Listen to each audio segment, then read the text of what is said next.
Bonsoir à tous et bienvenue. Amadou Gon Coulibaly, le lion, comme le surnommaient ses partisans, a été inhumé ce vendredi à Korogo, un enterrement dans la stricte intimité familiale, mais qui a mobilisé un monde fou, vous le verrez. Korogo inquiète de son avenir après la disparition du Premier ministre, lui qui était très impliqué dans le développement de cette ville. Et puis au Mali, les tractations de la CEDEAO se poursuivent pour trouver une issue à la grave crise politique que connaît le Mali ces derniers jours. Le Premier ministre Amadou Gon Coulibaly repose depuis ce vendredi, peu avant 15h, sur la terre de ses ancêtres de Korogo, dans le caveau familial de Soba, où repose son père et son grand-père. Le patriarche Peleforo Gon Coulibaly a prévu se faire dans la stricte intimité familiale. L'inhumation a mobilisé un monde fou. Récit d'une journée forte en émotions de la mosquée au caveau familial avec nos envoyés spéciaux Timé Danger, Harouna Zeba et Mathurin Badé. La famille éplorée du Premier ministre Amadou Gon Coulibaly lui voulait un voyage sans retour, sobre, dans la stricte intimité. C'était sans compter avec la mobilisation des populations consternées. Difficile pour des cœurs déchirés de taire la douleur.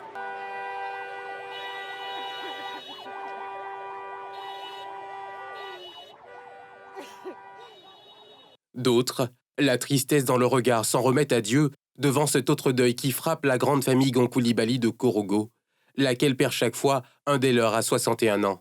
Vraiment, ça c'est trop fort pour nous. Lui-même, son grand-père Amadou, lui-même qui porte son nom, le grand-père Amadou, lui-même il est mort de 61 ans. Bon, son papa aussi est mort de 61 ans. Vraiment, nous-mêmes, on ne sait même plus. On ne sait plus où on s'en va. Donc, vraiment, on prie Dieu. Dieu n'a qu'à nous calmer. Vraiment, sinon, il n'y a pas quelqu'un qui peut nous calmer. Aujourd'hui, si nous sommes là, c'est pour le funérail de notre président. Parce que nous, on le considère comme un président. Parce que c'était quelqu'un de bien. On prie Dieu que son âme repose en paix. On ne peut pas tous tomber pour montrer notre indignation. On lui souhaite de se reposer en paix. À la grande mosquée de Korogo, les regards sont tournés vers Allah, les mains levées dans cet édifice en présence du président de la République, Alassane Ouattara, de son épouse Dominique Ouattara et plusieurs autres officiels. Tous invoquent le Seigneur pour ouvrir les portes du paradis aux défunts. Un de ses serviteurs, selon l'imam officiant la prière mortuaire. Dans une Côte d'Ivoire qui a tant soif, qui a tant besoin de modèles d'identification. Merci à la Amadou Gon Coulibaly d'avoir été ce que tu as été. Pour ta famille, pour la Côte d'Ivoire, pour la jeunesse, pour tous les Ivoiriens. Dans la maison d'Allah, les cœurs sont au recueillement. Amadou Gon Coulibaly a incarné, il a contribué à revivifier ces valeurs, ces vertus que je viens de citer entre autres. Amadou Gon Coulibaly laisse un héritage de valeurs à préserver. Le monde est venu à Korogo. Ça m'a touché. Rien ne peut contre la volonté de Dieu. C'est le président de la République que moi, je veux conforter de plus. Je veux le conforter. Il n'a qu'à frotter son cœur. Il n'a qu'à laisser pour lui à Dieu. Une page noire se tourne ce vendredi pour Korogo. Une page en larmes et en chants et en ovations.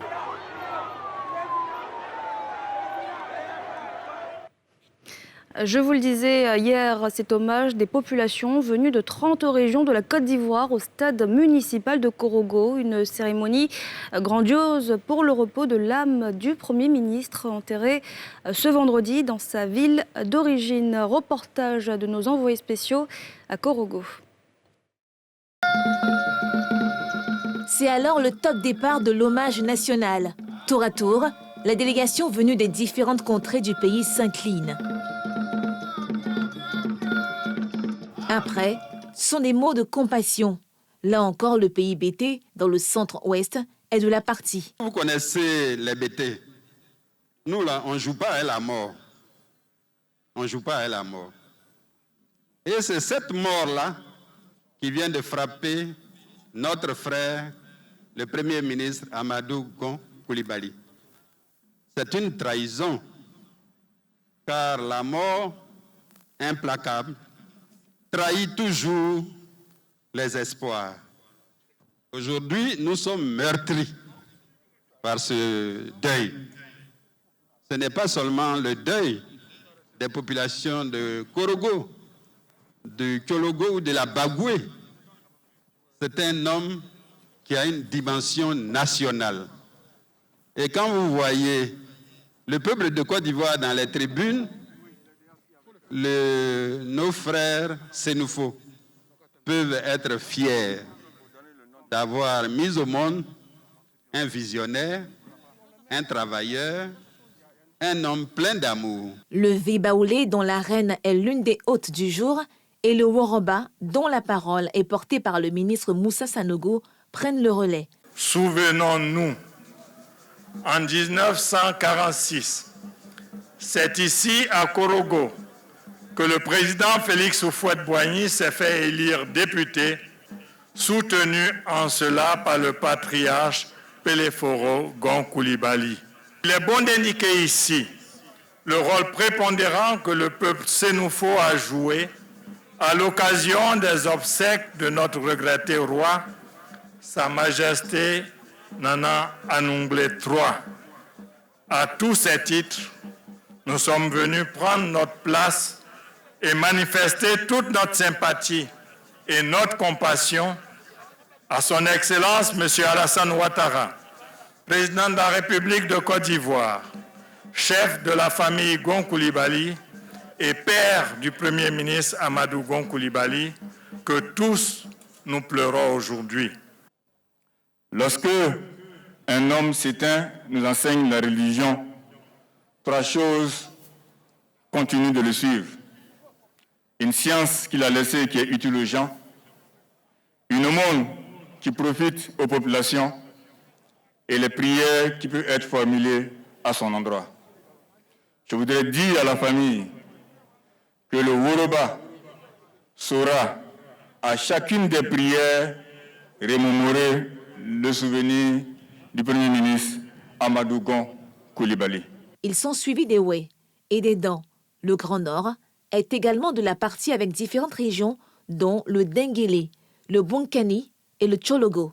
Une mobilisation réconfortante pour le Poro, dont les qualités de son défunt fils sont unanimement exaltées. L'événement qui nous réunit n'est pas heureux, vous le savez tous. Et en pareille circonstance, seule la foi nous permet de tenir.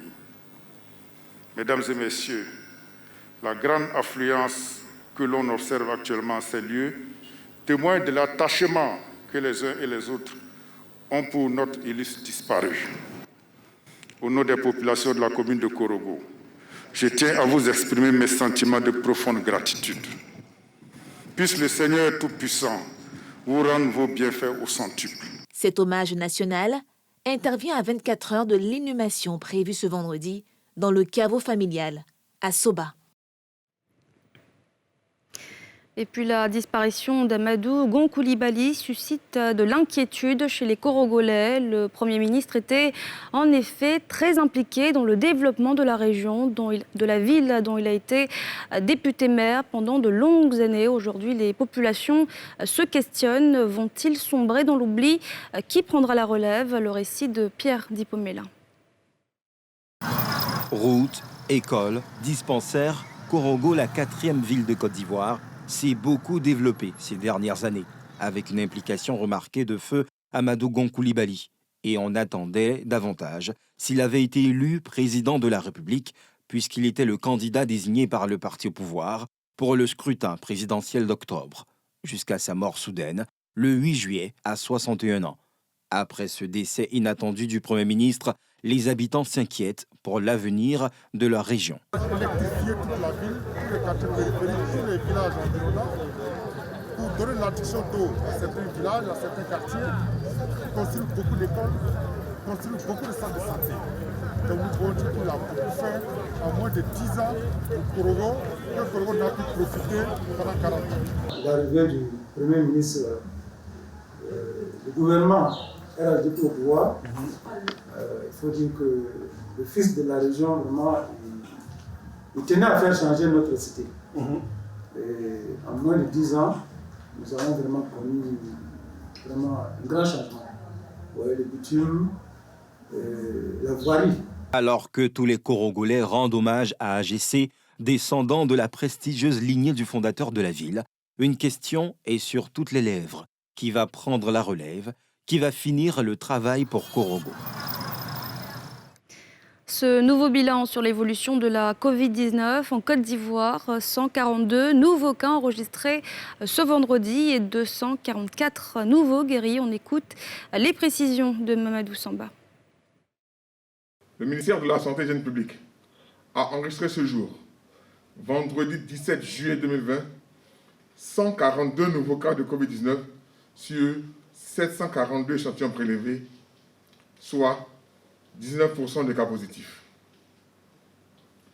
244 guéris et 0 décès.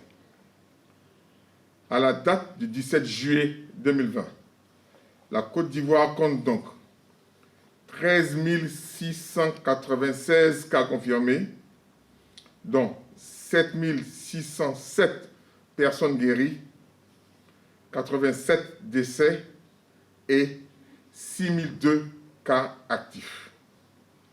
Le nombre total d'échantillons est de 81 379. Le ministre de la Santé et de l'Hygiène publique rappelle que la maladie est présente sur notre sol et continue sa progression au sein des populations. Il en appelle à la discipline et à la responsabilité de tous et de chacun dans cette lutte, car nous pouvons tous être contaminés. Le ministre de la Santé et de l'Hygiène publique exhorte les populations au lavage fréquent des mains à l'eau et au savon et au port du masque dans les lieux publics afin de nous protéger et de protéger les autres.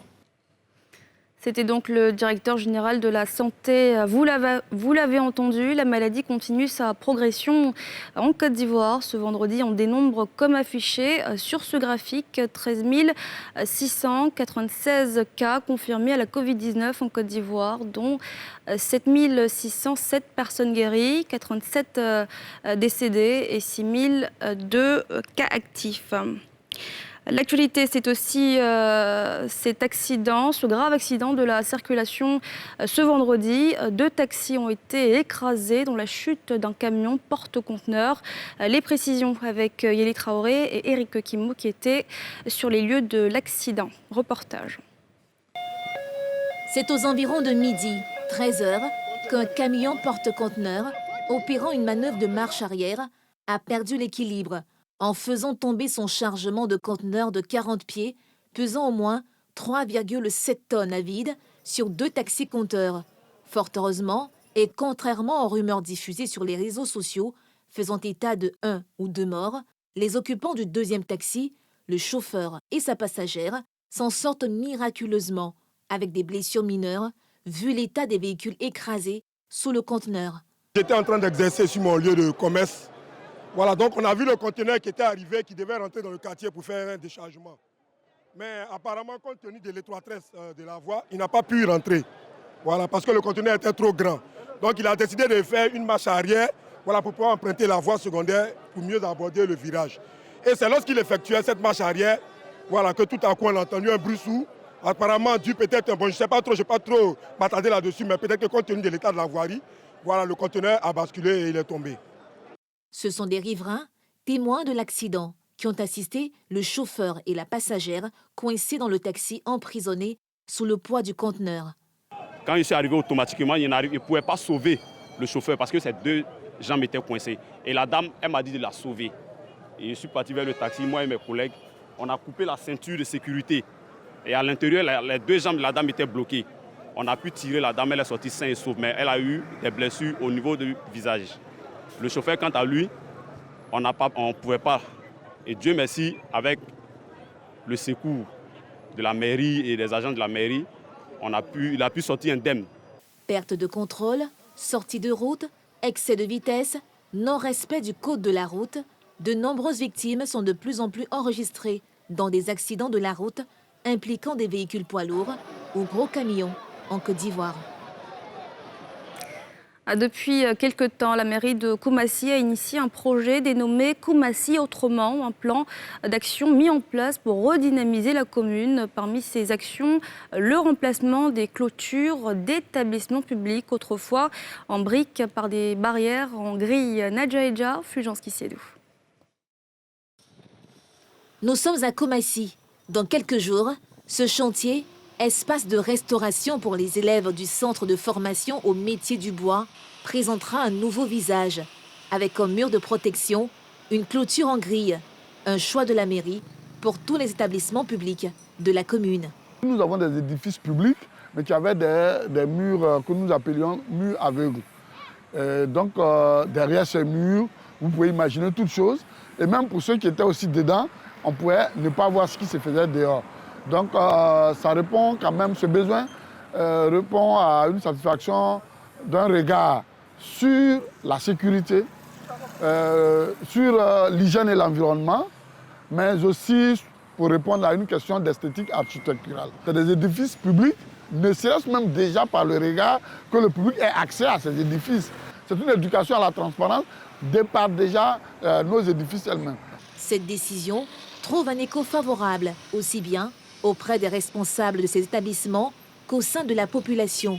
Pour certains, c'est une question d'esthétique. Moi, je trouve ça joli. Ça rend propre. Tout le monde doit suivre les hommes pour que ça soit propre, la commune soit propre. Je trouve que la clôture là est très bonne. Avec l'air qui rentre et puis les clients, les passants, ceux qui passent, ils savent que vraiment on est là. C'est une gare. Bon, on voit dedans et puis vraiment c'est un avantage. Tandis que pour d'autres, il y va de la salubrité et de la sécurité de ces établissements et de la commune. Il y a plus de sécurité parce que quand c'était en mai, au départ, il y avait des magasins autour qui donnaient des zones d'ombre, qui faisaient des nids pour les drogués. Donc la sécurité n'y était pas. Les clôtures voyantes permettent aux passants et à nous-mêmes qui sommes les acteurs de la gare d'être en sécurité parce que tout le monde sait qu'on ne peut rien faire de caché dans cette gare. Donc déjà, ceux qui ont des mauvaises intentions sont déjà freinés dans leur élan. Un passant peut voir qu'il y a quelque chose qui se passe, tout de suite alerter les autorités pour que le secours puisse se faire. L'autre aspect qui me plaît, c'est le fait qu'on ait dégagé de tous autour de ces clôtures-là, tout ce qui était maquis, des choses un peu, comment je vais qualifier ça, de pas sains. Outre les administrations publiques, la mairie encourage les entreprises privées installées dans la municipalité à s'inscrire dans cette dynamique. Tout est d'abord par anticipation. Il faut communiquer avec les populations, il faut communiquer avec les usagers, il faut communiquer avec celui d'en face pour qu'ils comprennent l'intérêt qu'il a lui-même à ce changement-là. Une fois ça c'est fait, mais vous partez facilement à l'exécution. Depuis l'entame de cette initiative, inscrite dans le label Koumassi Autrement, qui vise la redynamisation de la commune, une dizaine de structures publiques et privées ont réaménagé leurs clôtures. L'opération se poursuit et vise à terme l'embellissement de tous les établissements de Koumassi. La mission de la CEDEAO poursuit ses entretiens au Mali. Arrivé mercredi à Bamako et conduit par l'ancien président nigérian Goodluck Jonathan. Son objectif est de trouver une issue à la crise politique qui secoue le Mali ces derniers jours. Les précisions de Yeli Traoré. La mission de la CEDEAO, conduite par l'ancien président nigérian Goodluck Jonathan, comprenant le président de la commission et des juristes, s'est mise au travail dès son arrivée à Bamako avec une rencontre avec le président malien Ibrahim Boubacar Keïta. Elle se veut optimiste malgré la difficulté évidente de la tâche. Avec la bonne coopération des personnes éclairées du Mali qui veulent résoudre le problème, pas pour des intérêts personnels, mais pour l'intérêt général du pays, je pense que nous arriverons à résoudre les problèmes. Ce sont des problèmes créés par les humains, pas des problèmes sur lesquels nous n'avons pas de contrôle. Donc je pense qu'on arrivera à quelque chose. Vous travaillerez avec nous et nous y arriverons. Le Premier ministre du Mali a également bon espoir que la mission de l'organe sous-régional arrivera à rapprocher les différentes parties en vue d'une solution pérenne. La volonté qui anime le président de la République, qui anime le chef de gouvernement que je suis, la volonté qui anime la délégation de la CEDEAO, j'ai bon espoir que ce processus politique-là nous amènera à un résultat de sortie de crise, et cela pour le bien-être de l'ensemble de la population malienne. L'imam Mahmoud Diko, figure éminente de la contestation, espère que les discussions avec les médiateurs régionaux qui tentent de faire la paix entre les manifestants et le président Ibrahim Boubacar Keïta permettront de redonner au Mali sa grandeur. Toute personne qui vient ici aujourd'hui pour chercher à nous aider à faire en sorte que le Mali soit un pays tranquille où il fait bon vivre, je crois que c'est des gens qu'on doit accueillir à bras ouverts. Et donc on s'est vraiment parlé en frères et en africains. Et espoir que, Inch'Allah, quelque chose va sortir de cela qui va redonner encore au Mali sa grandeur. Ce vendredi devait initialement donner lieu à un nouveau rassemblement à risque à l'appel du mouvement dit du 5 juin. Cette alliance de chefs religieux et de personnalités du monde politique et de la société civile s'est ravisée mercredi, jour où arrivait une délégation de la communauté des États ouest-africains conduite par l'ancien président du Nigeria, Goodluck Jonathan. Troisième producteur de café en Afrique, et pourtant la Côte d'Ivoire consomme en majorité du café issu d'industries internationales. Pour renverser la tendance et faire consommer ivoirien aux Ivoiriens, une marque de café 100% made in Côte d'Ivoire a vu le jour avec un objectif clair, concurrencer les géants internationaux. C'est le sujet ce soir dans NC Reportage, un extrait. Devant ce besoin qui s'augmente, le gouvernement ivoirien encourage la transformation locale du café. Loin du vacarme d'Abidjan, André Bromensa, promoteur d'une gamme de café made in Côte d'Ivoire, a installé son usine dans ce domaine, situé à 40 km d'Abidjan à Azaguié. Son idée, faciliter l'accès et la consommation du café au plus grand nombre. Il fallait offrir autre chose aux Ivoiriens en termes de café, en termes de mode de consommation du café. Pourquoi? Parce que les capsules qu'on avait lancées, qui étaient des capsules compatibles, nécessitaient de posséder une machine qui elle-même coûte cher. C'est donc à voir juste après le JT, la météo de Maïmouna. Et c'est la fin de ce journal. Merci de l'avoir suivi. Excellent week-end à tous.